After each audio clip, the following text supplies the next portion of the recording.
Mas quem é o Deus poderoso que entra no templo? É um menino.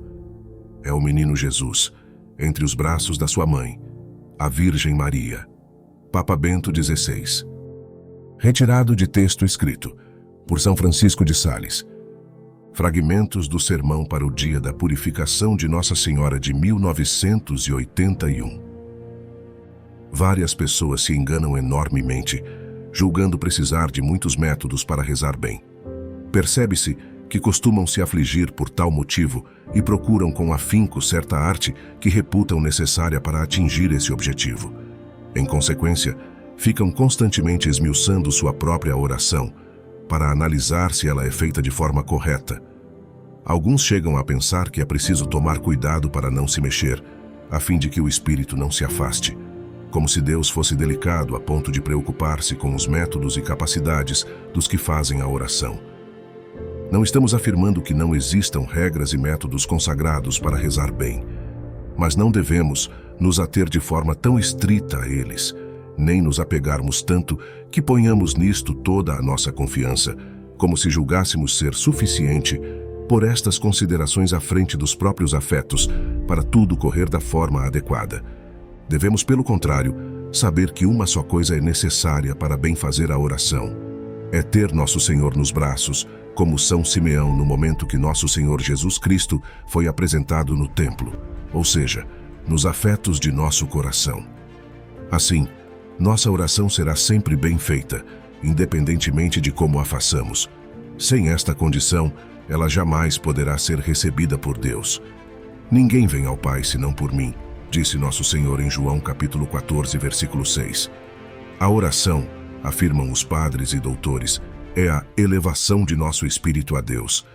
Elevação que nunca podemos fazer por nós mesmos, mas tendo Nosso Senhor nos braços, tudo se torna fácil.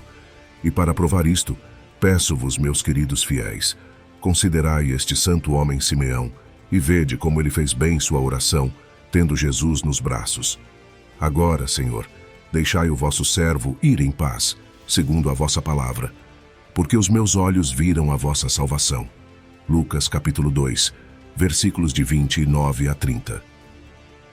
Deixai agora vosso servo ir em paz, diz ele, pois viu sua salvação e seu Senhor.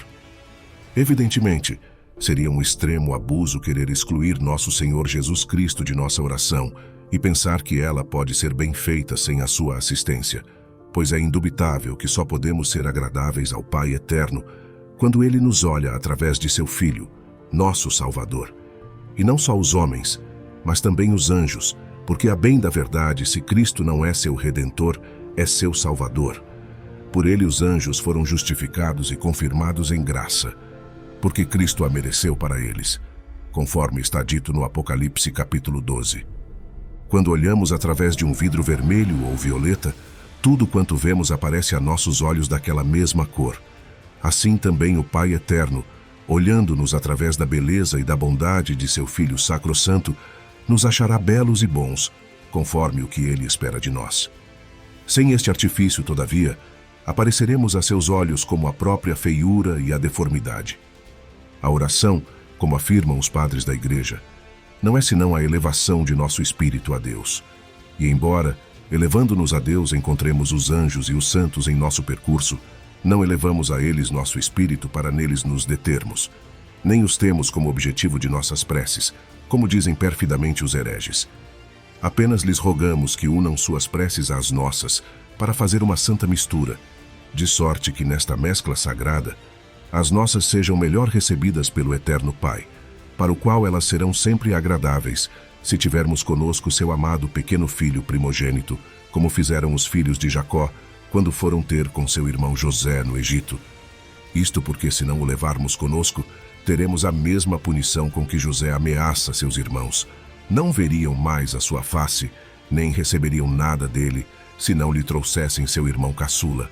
Ora, nosso irmão mais novo é este divino bebê que Nossa Senhora vem trazer ao templo hoje, apresentando-o ela mesma, ou por intermédio de São José, ao bom ancião São Simeão. É bem mais provável, no entanto, que tenha sido São José e não Nossa Senhora, por duas razões. A primeira é que cabia aos varões oferecer seus filhos, por terem mais obrigação que as mães. A segunda é que, não estando ainda purificadas, as mulheres não ousavam aproximar-se do altar onde se faziam as ofertas. De qualquer modo, não importa quem seja, basta que São Simeão tome este bendito recém-nascido em seus braços, das mãos de Nossa Senhora ou de São José. Oh, quão felizes seremos se formos ao templo preparados para receber esta graça de obter de Nossa Senhora ou de seu querido esposo São José, nosso divino Salvador. Pois, levando-o nos braços, nada mais teremos a desejar e poderemos bem cantar o cântico sagrado. Agora, Senhor, deixai o vosso servo ir em paz, segundo a vossa palavra. Deixai agora vosso servo ir em paz, ó meu Deus, porque minha alma está plenamente satisfeita, possuindo tudo quanto há de mais desejável no céu e na terra.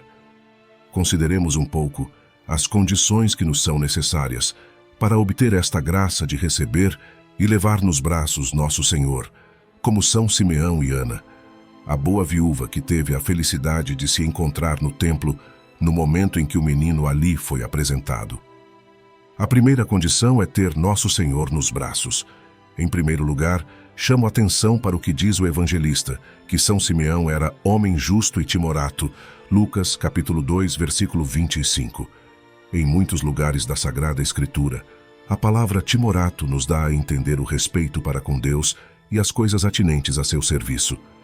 Com isso percebemos que este bom ancião era cheio de temor de Deus e reverência para com as coisas sagradas. Mas São Lucas diz ainda que ele esperava a consolação, quer dizer, a redenção de Israel, e o Espírito Santo estava nele, como vemos em Lucas capítulo 2, versículo 25. Expectans consolationem Israel, et Spiritus Sanctus erat in eo. Tudo isso nos indica 4 condições essenciais para bem fazer a oração. A primeira, já o dissemos, é ter nosso Senhor nos braços, em nossos afetos, como o bom São Simeão, sobretudo porque nisto consiste a verdadeira oração. Segunda condição, ajustar nossa vontade à de Deus. Quanto à segunda condição, diz o evangelista que o santo ancião era justo, ou seja, havia ele ajustado perfeitamente sua vontade à vontade de Deus, vivendo segundo sua santa lei. Também nós, de certo, jamais seremos capazes de fazer bem a santa oração se não tivermos nossa vontade unida e ajustada à de Deus. E com frequência é isto que nos falta. Por exemplo, vós vedes por vezes uma pessoa que vai rezar. Perguntai-lhe por que ela o faz. Responderá ela, para pedir a Deus consolações e rogar-lhe que a livre de tantas distrações que a importunam sem cessar durante a oração. Mas então, não quereis ajustar vossa vontade à de Deus? Pois, entrando em oração, deveis estar resolvidos a sofrer as penas das distrações, aridezes e tédio que nela vos venham, permanecendo tão contentes como se tivesseis muita consolação e tranquilidade, visto que uma coisa é certa: vossa oração não será menos agradável a Deus, nem menos útil para vós, por ser feita com mais dificuldade, contanto que ajusteis vossa vontade à da divina majestade. E assim sendo, fareis sempre vossas orações e todas as outras coisas com utilidade para vós e de maneira agradável aos olhos de Deus, que é o que devemos desejar. Terceira condição, viver na expectativa da perfeição. A terceira condição é que, como o bom São Simeão, devemos esperar a redenção de Israel, quer dizer, devemos viver na expectativa de nossa própria perfeição. Oh, quão felizes são aqueles que, vivendo nesta esperança, não se cansam de esperar. Isto é o que digo para muitos que, anelando aperfeiçoar-se pela aquisição das virtudes, quereriam tê-las de uma só vez, como se a perfeição fosse tão só o desejo. Oh, grande vantagem seria, por certo, se pudéssemos ser humildes, tão logo o desejássemos, e se pudéssemos, sem esforço, nos revestir das virtudes tão facilmente como de uma vestimenta. É preciso nos acostumarmos a buscar nossa perfeição na tranquilidade do coração, segundo as vias ordinárias, fazendo tudo quanto pudermos para adquirir as virtudes, pela fidelidade em praticá-las, cada qual segundo a própria vocação. Depois, quanto a chegar cedo ou tarde à meta desejada, permanecer na esperança, nas mãos da divina providência, a qual cuidará de nos consolar no tempo por ela determinado, tal como fez com São Simeão. E por mais que possa não ser, senão na hora da morte, devemos nos sujeitar. Contentemo-nos, pois, em fazer o que está em nossas possibilidades e obteremos a perfeição, sempre mais cedo do que desejamos, desde que a tenhamos quando a Deus queria agraciar-nos. Quarta condição: reverência e temor de Deus. A quarta condição é ser timorato como São Simeão, ou seja, ser pleno de reverência diante de Deus no momento da oração. Ah, minhas queridas almas, qual é o respeito e a reverência com que devemos nos dirigir à divina majestade, em cuja presença tremem até os anjos que são tão puros?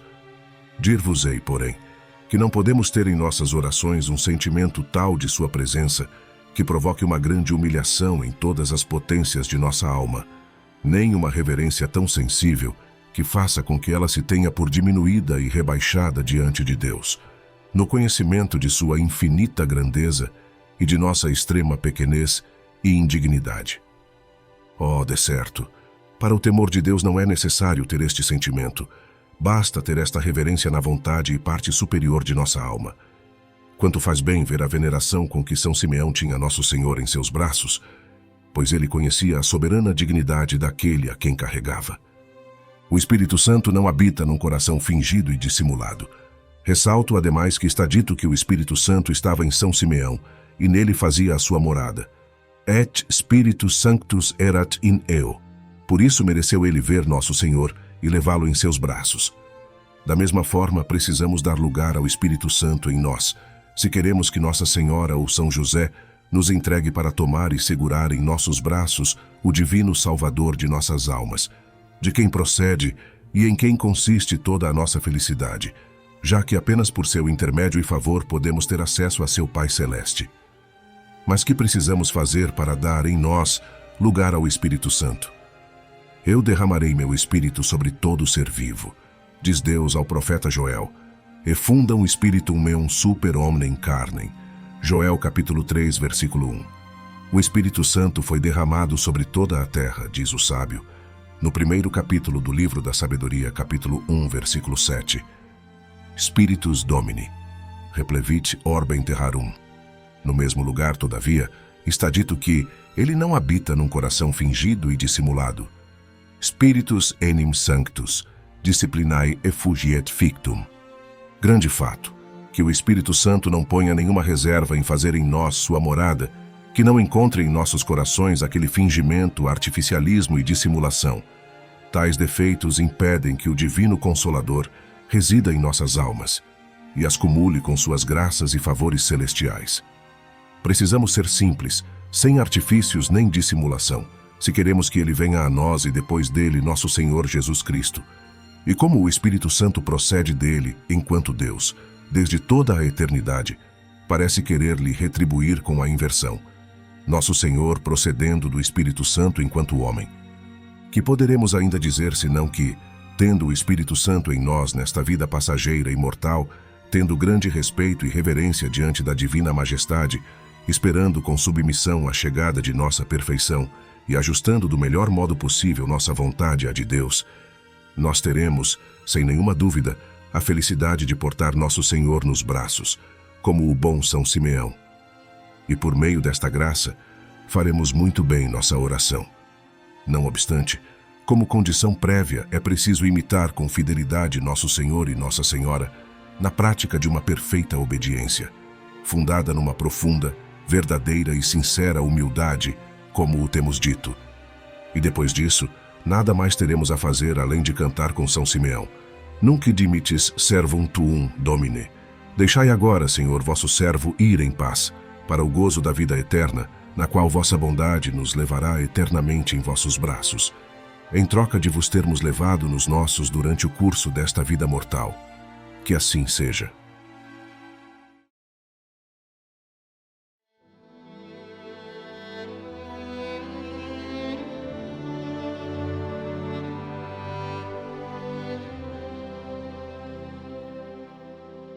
Ó Senhor meu Deus, no dia da apresentação, lembramos o momento em que Jesus foi apresentado no templo, cumprindo a promessa e a esperança de muitas gerações. Neste dia especial, pedimos a graça de reconhecer a Tua presença em nossas vidas, assim como São Simeão reconheceu Jesus como a luz para iluminar as nações. Que possamos, através da nossa fé, apresentar nossos corações a Ti, oferecendo nossas vidas, nossas alegrias e nossas dificuldades. Que estejamos sempre prontos a acolher Teu amor e Tua orientação em cada passo do nosso caminho. Ajuda-nos, Senhor, a ser luz para os que estão ao nosso redor, refletindo Tua bondade e Tua verdade em nossas ações e palavras. Que a celebração da apresentação do Senhor renove nossa fé e fortaleça nossa esperança, lembrando-nos da Tua constante presença em nossas vidas. Glória ao Pai, ao Filho e ao Espírito Santo, como era no princípio, agora e sempre. Amém.